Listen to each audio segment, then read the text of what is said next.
എല്ലാവർക്കും നമസ്കാരം. മലയാളത്തിലെ ആദ്യത്തെ ടാരോ റീഡിംഗ് ചാനലായിട്ടുള്ള മായ സ്റ്റാറ്റിലേക്ക് എല്ലാവർക്കും സ്വാഗതം. നമ്മൾ പുണർദം നക്ഷത്രക്കാരുടെ സെപ്റ്റംബർ 2025 എങ്ങനെയാണെന്ന് നോക്കാം.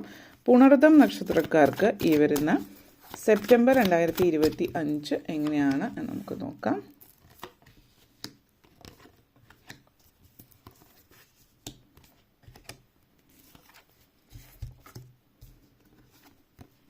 Knight of Pentacles, High Priestess, Wheel of Fortune, Ace of Pentacles, Two of Wands, Magician Energy. നിങ്ങളെ സംബന്ധിച്ചിടത്തോളം വളരെയധികം സാധ്യതകളുള്ളൊരു മാസമാണ്. ആദ്യം തന്നെ knight of pentacles energy connections ആണ്. പോസിറ്റിവിറ്റി കൂടുതലായിട്ട് ജോലി, വിദ്യാഭ്യാസം, അതേപോലെ ഫിനാൻസ്, ഈ മേഖലയിൽ സാധ്യതകൾ കൂടുതലായിട്ട് നിൽക്കുന്നു. എന്നിരുന്നാൽ മറ്റു മേഖലകളിൽ സാധ്യതകളില്ല എന്നുള്ളതല്ല. ഓക്കെ, ആദ്യം തന്നെ നൈറ്റ് ഓഫ് പെൻറ്റക്കിൾസ് എനർജിയാണ്. അപ്പോൾ നിങ്ങൾ പണത്തെ തേടി പോകേണ്ട പണം നിങ്ങളെ തേടി വരും എന്ന് പറയുന്ന ഒരു സാഹചര്യം. അതേപോലെ തന്നെ ജോലി, കരിയർ ഓറിയൻറ്റഡ് ആയിട്ടുള്ളൊരു മാസമാണ്. അപ്പോൾ നിങ്ങളായിട്ട് പ്രത്യേകിച്ച് വലിയ ആക്ഷൻ ഒന്നും എടുത്തില്ലെങ്കിൽ തന്നെ ജോലിയിൽ വളരെയധികം സാധ്യതകൾ ഉള്ള ഒരു സമയമാണ്. അപ്പോൾ നിങ്ങൾ പ്രത്യേകിച്ച് നിങ്ങളുടെ ഭാഗത്തുനിന്ന് വലിയ എഫേർട്ട് ഇടുന്നില്ലെങ്കിൽ പോലും പ്രമോഷനും ശമ്പള വർധനവും ഇതുപോലുള്ള കാര്യങ്ങൾ നിങ്ങളെ തേടിയെത്തുന്നതായിട്ട് കാണുന്നുണ്ട്. ഓഫേഴ്സ് വരുന്നുണ്ട്. അപ്പോൾ നിങ്ങളായിട്ട് തേടിപ്പോകാതെ, ഇപ്പോൾ നിങ്ങൾ ഒരിടത്തും സംസാരിക്കുന്ന സമയത്ത് ആരെങ്കിലും പറയുന്നതായിരിക്കും ഇങ്ങനെയുള്ള ഓഫേഴ്സ് ഉണ്ട്, അതുമായിട്ട് മുന്നോട്ടേക്ക് പോകാമെന്നുള്ളത്. അല്ലെങ്കിൽ മറ്റെന്തെങ്കിലും തരത്തിലുള്ള പലതരത്തിലുള്ള ഓഫേഴ്സ് നിങ്ങളെ തേടി വരുന്ന സാഹചര്യം സൂചിപ്പിക്കുന്നുണ്ട്. അപ്പോൾ ഇങ്ങനെയുള്ള അവസരങ്ങൾ വരുമ്പോൾ നിങ്ങളുടെ ഭാഗത്തുനിന്ന് ചെയ്യേണ്ടതെന്ന് നിങ്ങളായിട്ട് അത് ഇല്ല അല്ലെങ്കിൽ വേണ്ട എന്ന് വയ്ക്കരുത്. നിങ്ങൾക്ക് വേണ്ടിയിട്ട് നിങ്ങൾ ചെയ്യേണ്ടുന്ന കാര്യങ്ങൾ നിങ്ങളുടെ ഭാഗത്തുനിന്ന് ചെയ്യുക. ഓഫർ വരുമ്പോൾ അത് ഒറ്റയടിക്ക് നോ പറയാതെ, അല്ല എന്തൊക്കെയാണ് നിങ്ങൾക്ക് പറ്റില്ല എന്നുള്ളൊരു ചിന്ത മനസ്സിൽ മാറ്റാം. ഈ ഒരു സമയം എന്ന് പറയുന്നത് നിങ്ങളെ കൊണ്ട് പറ്റാത്തതായിട്ട് ഒന്നുമില്ല എന്നുള്ളൊരു സാഹചര്യമാണ്. നിങ്ങളുടെ ഹാർഡ് വർക്ക്, ഡിറ്റർമിനേഷൻ, അതിലൂടെ നിങ്ങൾ ആഗ്രഹിച്ചത് നേടാനായിട്ട് നിങ്ങളെ കൊണ്ട് പറ്റും. പ്ലാനിങ്ങും നല്ല രീതിയിൽ സ്ട്രാറ്റജിക് ആയിട്ടുള്ളൊരു പ്ലാനിങ് നടത്തി മുന്നോട്ടേക്ക് പോവാം. ഇപ്പോൾ നിങ്ങളെ ബ്ലോക്ക് ചെയ്യുന്ന, അല്ലെങ്കിൽ നിങ്ങളുടെ സ്വപ്നങ്ങളെ ബ്ലോക്ക് ചെയ്യുന്നതെന്ന് പറഞ്ഞാൽ നിങ്ങളെ പുറകോട്ടേക്ക് വയ്ക്കുന്നത് നിങ്ങളുടെ ചിന്താഗതികളാണ്. അതായത് എന്നെക്കൊണ്ട് കഴിയില്ല, പറ്റില്ല എന്നുള്ളൊരു ചിന്താഗതി. അതിൽ നിന്ന് മാറി നിങ്ങൾ സ്വയം വിശ്വസിച്ചിട്ട് മുന്നോട്ടേക്ക് പോവുക. നിങ്ങളുടെ ജീവിതത്തിലൊരു സാമ്പത്തികമായിട്ടുള്ള നേട്ടം നല്ല രീതിയിൽ വരുന്നതായിട്ട് കാണിക്കുന്നുണ്ട്. അപ്പോൾ പ്രത്യേകിച്ച് ഇപ്പോൾ സാമ്പത്തിക പ്രതിസന്ധി അനുഭവിച്ചു കൊണ്ടിരിക്കുന്ന ഒരാളാണ്. അപ്പോൾ പ്രത്യേകിച്ച് ഒരു എന്താ പറയുക, കടമൊക്കെ ഉള്ള ഒരാളാണ്. അപ്പോൾ കടമൊക്കെ വീട്ടാനുള്ള അവസരമൊക്കെ നിങ്ങളെ തേടി വരുന്നതായിട്ട് ഈ ഒരു മാസം കാണിക്കുന്നുണ്ട്. അതേപോലെ ഹൈ പ്രീസ്റ്റസ് എനർജിയാണ്. അപ്പോൾ അതുകൊണ്ട് തന്നെ നമ്മുടെ എല്ലാവരിലും ഒരു ഇൻറ്റ്യൂഷൻ ഉണ്ട്. ചില ആളുകൾ അത് വളർത്തിയെടുക്കുന്നു, മറ്റു ചിലർ അതിനെക്കുറിച്ച് ശ്രദ്ധിക്കുന്നില്ല, അല്ലെങ്കിൽ ഇതിലൊന്നും ഒരു കാര്യമില്ല എന്നുള്ളൊരു ചിന്തയിലാവാം പല രീതിയിലും. അപ്പോൾ നിങ്ങളെ സംബന്ധിച്ചിടത്തോളം നിങ്ങൾക്ക് ചുറ്റും നടക്കുന്ന കാര്യങ്ങൾ, അല്ലെങ്കിൽ നിങ്ങളുടെ വികാരങ്ങളെ കുറിച്ചിട്ട് ഒന്ന് കൂടുതൽ ശ്രദ്ധിക്കുക. മെഡിറ്റേറ്റ് ചെയ്യാൻ പറ്റുന്നുണ്ടെങ്കിൽ മെഡിറ്റേറ്റ് ചെയ്യുക. നിങ്ങളുടെ മനസ്സിൽ ഇപ്പോൾ ചില ആളുകൾ ലൈഫിൽ നിങ്ങൾ ഹാപ്പിയാണ്, നിങ്ങൾക്ക് നല്ല ജോലി, നല്ല വിദ്യാഭ്യാസം, അല്ലെങ്കിൽ കുടുംബം എല്ലാം ഉണ്ട്. പക്ഷെ എന്നിരുന്നാലും ഭയങ്കര ഫ്രസ്ട്രേഷൻ, എന്തോ ഒരു സ്ട്രെസ്സ് നിങ്ങളെ ബാധിച്ചിട്ടുണ്ട്.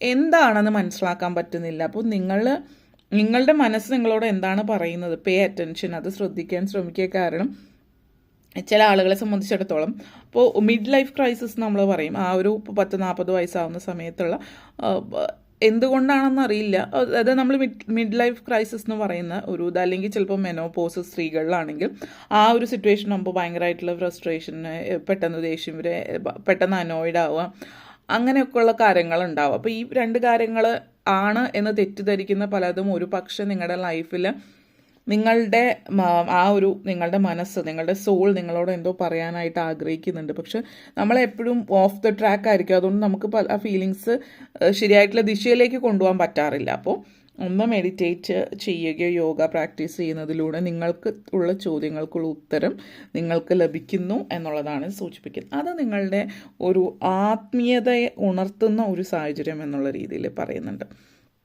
അപ്പോൾ ചില ആളുകൾ കൂടുതൽ ഒരു ഗുരുവിൻ്റെ കയ്യിൽ നിന്ന് ദീക്ഷ എടുക്കുന്ന ഒരു രീതിയിലേക്ക് പോകാം. മറ്റു ചിലരെ സംബന്ധിച്ചിടത്തോളം മെഡിറ്റേഷൻ, യോഗ നന്നായിട്ട് അത് ശരിയായിട്ടുള്ള രീതിയിൽ പഠിച്ചിട്ടുള്ള ആളുകളുടെ അടുത്ത് പോയിട്ട് പഠിക്കുന്ന ഒരു സാഹചര്യവും ഇവിടെ സൂചിപ്പിക്കുന്നുണ്ട്. പിന്നെ വീട്ടമ്മമാരെ സംബന്ധിച്ചും പ്രത്യേകിച്ച് പ്രായമായിട്ടുള്ള ആളുകൾ, വീട്ടിൽ നിൽക്കുന്നവർ, full time most of the time വീട്ടിൽ നിൽക്കുന്ന ആളുകൾ, ഇപ്പോൾ റിട്ടയറായി പ്രായമായിട്ടുള്ള ആളുകൾ, അല്ലെങ്കിൽ ജോലി ഇല്ലാത്തവർ, അപ്പോൾ ഇങ്ങനെയുള്ള ആളുകളെയൊക്കെ സംബന്ധിച്ചിടത്തോളം ഇപ്പോൾ ഒരു അവസരം വരികയാണ് നിങ്ങൾക്ക് സാമ്പത്തികമായിട്ടുള്ളൊരു സ്വാതന്ത്ര്യം നേടാനായിട്ട്. അതായത് നിങ്ങളുടെ ഭാഗത്ത് ഇപ്പോൾ നിങ്ങൾ എന്തെങ്കിലും വാങ്ങിക്കണമെങ്കിൽ മക്കളോ അച്ഛനോ അമ്മയോ അല്ലെങ്കിൽ ഭാര്യയോ ഭർത്താവോ ഒരാരുടെയെങ്കിലും അടുത്ത് ചോദിക്കണം എന്നുള്ളത്. നമ്മൾ പറയുമല്ലോ, ആരുടെയെങ്കിലും കയ്യിൽ നിന്ന് കൈ നീട്ടണം എന്നുള്ളത്. ആ ഒരു രീതിയിൽ നിന്ന് മാറി എന്തെങ്കിലും ആ ഒരു ആവശ്യം നിങ്ങളുടെ കയ്യിൽ നിന്ന്, നിങ്ങളുടെ പേഴ്സ് തുറന്നിട്ട് നിങ്ങൾ തന്നെ, ഓക്കെ, കുട്ടികൾ ഇപ്പോൾ അമ്മമാരാണെങ്കിൽ കുട്ടികൾ എന്തെങ്കിലും ചോദിക്കുമ്പോൾ നിങ്ങളുടെ പേഴ്സിൽ നിന്ന് പൈസ എടുത്ത് സ്വന്തമായിട്ട് അധ്വാനിച്ചതെടുത്ത് കൊടുക്കുന്നതിൻ്റെ ഒരു സുഖം, ആ ഒരു ഫീലിംഗ് നിങ്ങൾക്കറിയാൻ പറ്റുന്നു എന്ന് പറയാം. അല്ലെങ്കിൽ പ്രായമായിട്ട് റിട്ടയർ ആയിട്ടുള്ളവരെ സംബന്ധിച്ചിടത്തോളം ചിലപ്പോൾ പെൻഷൻ ഉണ്ടാവാം, പക്ഷെ എന്നാലും അത്ര വലിയ രീതിയിൽ ഇല്ലാത്തവർ സ്വന്തമായിട്ട് എന്തെങ്കിലുമൊക്കെ പൊടിക്കൈകളിലൂടെ സമ്പാദിക്കാൻ പറ്റുന്ന, നിങ്ങളുടെ ചെറിയ ചിലവിനുള്ള സമ്പാദ്യം നിങ്ങളുടെ കയ്യിലുണ്ടാകുന്നു എന്നുള്ളത് തൃപ്തി നൽകുന്ന ഒരു കാര്യമാണ്. അപ്പോൾ അത് ഇപ്പോഴത്തെ സാഹചര്യം പറയുകയാണെങ്കിൽ ഈ ഒരു മാസത്തിലും അങ്ങനെയുള്ള പൊടിക്കൈകൾ അല്ലെങ്കിൽ ചെറിയ രീതിയിൽ സമ്പാദ്യം ഉണ്ടാകുന്നു എന്നുള്ള രീതിയാണ്. നിങ്ങളത് വളരെ ലൈറ്റായിട്ട് എടുക്കുകയും ഇതൊക്കെ മതി എന്ന ചിന്തയിലാണ് എങ്കിൽ അങ്ങനെയുള്ളവർ അതുമായിട്ട് അവിടെ നിന്നു പോവും. അല്ലാത്തവരെ സംബന്ധിച്ച് ഇത് ഒരു എങ്ങനെ പണം ഉണ്ടാക്കാമെന്നുള്ള ആദ്യ പടി നിങ്ങൾ മനസ്സിലാക്കി ഇനി അത് വളരെ വിപുലീകരിച്ചു വലിയൊരു രീതിയിലേക്ക് ഒരു പ്രസ്ഥാനമാക്കി മാറ്റാനുള്ള അവസരമുണ്ട്. അപ്പോൾ അത് നിങ്ങൾ ഉപയോഗപ്പെടുത്തിയാൽ നല്ല രീതിയിലേക്ക് പോകും. അപ്പോൾ ഇവിടെ എടുത്ത് പറയുകയാണെങ്കിൽ നമ്മളെപ്പോഴും അവസരം എല്ലാവർക്കും ഒരേപോലെ തന്നെയാണ് ലഭിക്കുന്ന. ആളുകൾ പറയും എല്ലാവർക്കും ഒരേപോലെ അവസരം ലഭിക്കില്ല. ഒരേപോലെ എന്ന് പറയും, പക്ഷേ ചിലപ്പോൾ ഒരു സമയത്തായിരിക്കില്ല. അപ്പോൾ ചില ആളുകൾക്ക് ചില അവസരങ്ങൾ മുമ്പിൽ വരും, പക്ഷേ അവരൊരിക്കലും അത് ഉപയോഗപ്പെടുത്തില്ല. അപ്പോൾ ഉപയോഗപ്പെടുത്താൻ വെച്ചാൽ റിസ്ക് എടുക്കാൻ ഭയമായിരിക്കും. അപ്പോൾ റിസ്ക് എടുക്കാൻ ഭയമുള്ളവർ അവിടെ നിൽക്കും, ഒരു ജോലി കിട്ടുന്നില്ല എന്നുള്ള രീതിയിൽ. അപ്പോൾ അതുകൊണ്ട് ആ അവസരങ്ങൾ വരും പോവും, പക്ഷെ അതൊരിക്കലും നമ്മൾ കാണില്ല എന്നുള്ളതാണ് പലരും. അപ്പോൾ നിങ്ങളെ സംബന്ധിച്ചിടത്തോളം അവസരങ്ങൾ നിങ്ങൾ കാണുന്നുണ്ടത് പ്രയോജനപ്പെടുത്തുന്നു തീരെ ചെറിയ രീതിയിൽ. വലിയ രീതിയിൽ പ്രയോജനപ്പെടുത്തണോ വേണ്ടയോ എന്നുള്ളത് നിങ്ങളുടെ കൈകളിലാണ്. കാരണം ഇതൊരു ലോട്ടറിയാണ്, ഭാഗ്യം നിങ്ങളെ തേടി വരുന്ന സമയമാണ് എന്ന് തന്നെ പറയാം. ഏസ് ഓഫ് പെൻഡക്കിൾസ് എനർജിയാണ്. നിങ്ങൾക്ക് 4 കാശ് സ്വന്തമായിട്ട് ഉണ്ടാക്കുക, വലിയ രീതിയിൽ തന്നെ, ചെറിയ രീതിയിൽ തുടങ്ങുകയും പിന്നീട് അത് വിപുലീകരിച്ച് പോവുകയും ചെയ്യാനുള്ള അവസരം. അപ്പോൾ അത് നിങ്ങൾ ഉപയോഗപ്പെടുത്തിയാൽ നിങ്ങളുടെ ജീവിതത്തിൽ മാറ്റങ്ങൾ ഉണ്ടാകുന്നുണ്ട്. ഇപ്പോൾ ജോലിയിൽ നിൽക്കുന്ന ഒരാളാണ്, നിങ്ങൾക്കൊരു ബിസിനസ്സിലേക്ക് പോകണമെന്ന് ആഗ്രഹമുണ്ട്. അപ്പോൾ അതിന് വേണ്ടിയിട്ട് നിങ്ങൾ മുന്നോട്ടേക്ക് പോവുകയാണെങ്കിൽ നിങ്ങൾക്ക് ബിസിനസ് കാര്യമായിട്ട് ലൈഫിൽ മുന്നോട്ടേക്ക് പോകാനും ഒക്കെയുള്ള ഒരു അവസരം നിങ്ങളെ സംബന്ധിച്ചിടത്തോളം വരുന്നുണ്ട്. പുതിയതായിട്ട് എന്തൊക്കെയോ സംരംഭങ്ങളോ പുതിയതായിട്ട് എന്തൊക്കെയോ തുടങ്ങുന്ന സാഹചര്യം കാണിക്കുന്നുണ്ട്. അപ്പോൾ ജീവിതത്തിൽ ഒത്തിരി മാറ്റങ്ങൾ കൊണ്ടുവരുന്ന സമയമാണ്.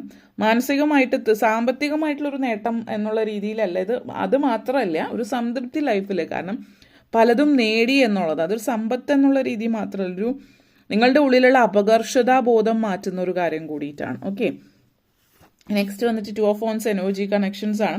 അപ്പോൾ ഈ ഒരു energy 2 of one's energy connection എന്ന് പറയുമ്പോൾ നിങ്ങൾ കുറച്ച് നാളായിട്ട് വെയിറ്റ് ചെയ്തിരുന്ന ഒരു കാര്യം അത് ഫൈനലി സംഭവിക്കുന്നു എന്നുള്ളതാണ്. അപ്പോൾ നമ്മൾ പലരും പല കാര്യങ്ങളും ജീവിതത്തിൽ നേടണമെന്ന് ആഗ്രഹിച്ചിട്ടുണ്ടാവും, നാളുകൾ വെയിറ്റ് ചെയ്തിട്ട് നമുക്ക് ലഭിച്ചിട്ടുണ്ടാവില്ല. പക്ഷേ ഈ ഒരു സമയം നിങ്ങളുടെ ഫ്യൂച്ചർ പ്ലാൻ ചെയ്യാണ്, മുന്നോട്ടേക്കാണ്. നിങ്ങളൊരു ചോയ്സ് എടുത്തിട്ടുണ്ട്, നിങ്ങളത് സ്വപ്നം കണ്ടു, അതിന് വേണ്ടിയിട്ട് പ്രവർത്തിച്ചു, അപ്പോൾ അത് നിങ്ങൾ ആക്ഷൻ എടുത്തിട്ടുണ്ട്. അപ്പോൾ ആക്ഷൻ എടുത്ത് കഴിഞ്ഞിട്ടുണ്ടെങ്കിൽ ഇനി വെയിറ്റ് ചെയ്യാണ് ആ ഒരു ആക്ഷൻ്റെ ഫലം എന്താണോ അതിന് വേണ്ടിയിട്ട്. അപ്പോൾ അത് ചില ആളുകൾ ചിലപ്പോൾ ഡോക്യുമെൻറ്റേഷൻസും മറ്റു കാര്യങ്ങളും റെഡി ആവാൻ വെയിറ്റ് ചെയ്യായിരിക്കും. ചിലപ്പോൾ വേൾഡ് ട്രിപ്പ് ഇവിടെ കാണിക്കുന്നുണ്ട്, വിദേശത്തേക്ക് പോകാനുള്ള അവസരമായിരിക്കാം. അപ്പോൾ ഇതിനൊക്കെ നിങ്ങൾ ശ്രമിക്കുന്നത് നിങ്ങൾ സാധ്യമാക്കുന്നു എന്നുള്ളതാണ് ഇവിടെ സൂചിപ്പിക്കുന്നത്. കാരണം മെജീഷ്യൻ എനർജിയാണ്, അപ്പോൾ ഒരു മാനിഫെസ്റ്റേഷൻ ടൈമാണ്. പലതും നിങ്ങൾ മാനിഫെസ്റ്റ് ചെയ്യുന്ന ഒരു സമയമാണ് ഈ ഒരു മാസം എന്ന് പറയുന്നത്. അപ്പോൾ ഈ ഒരു മാനിഫെസ്റ്റേഷൻ എന്ന് പറയുമ്പോൾ ആ ഒരു പ്രപഞ്ചശക്തി നമ്മൾ എന്താഗ്രഹിച്ചാലോ പ്രപഞ്ചശക്തി നമ്മളിലേക്ക് എത്തിക്കും. പക്ഷേ നമ്മളുടെ ആഗ്രഹം അത്രയും തീവ്രമാകണം എന്ന് മാത്രം. പലരും പലതും ആഗ്രഹിക്കും, പക്ഷെ ആ ആഗ്രഹത്തിനുള്ളിൽ വിശ്വാസം ഉണ്ടാവാറില്ല.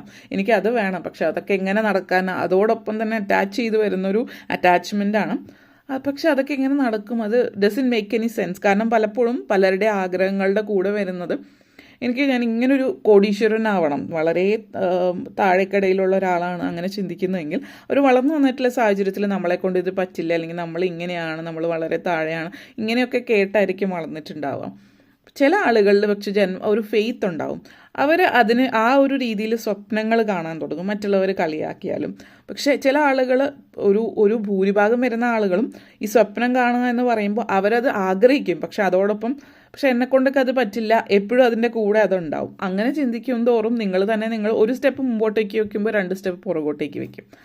അപ്പോൾ ആ ഒരു എനർജി മാറ്റിയാൽ യു വിൽ മാനിഫെസ്റ്റ് ഇറ്റ്. വിശ്വാസം, അതാണ് വേണ്ടത്. ഓക്കെ, അപ്പോൾ ഇത്രയും കാര്യങ്ങളാണ് പറയാനുണ്ടായിരുന്നത്. നിങ്ങൾക്ക് വീഡിയോ ഇഷ്ടപ്പെട്ടുവെങ്കിൽ ലൈക്ക് ചെയ്യാനും ഷെയർ ചെയ്യാനും കമൻറ്റ് ചെയ്യാനും സബ്സ്ക്രൈബ് ചെയ്യാനും മറക്കരുത്. എല്ലാവർക്കും നന്ദി, നമസ്കാരം.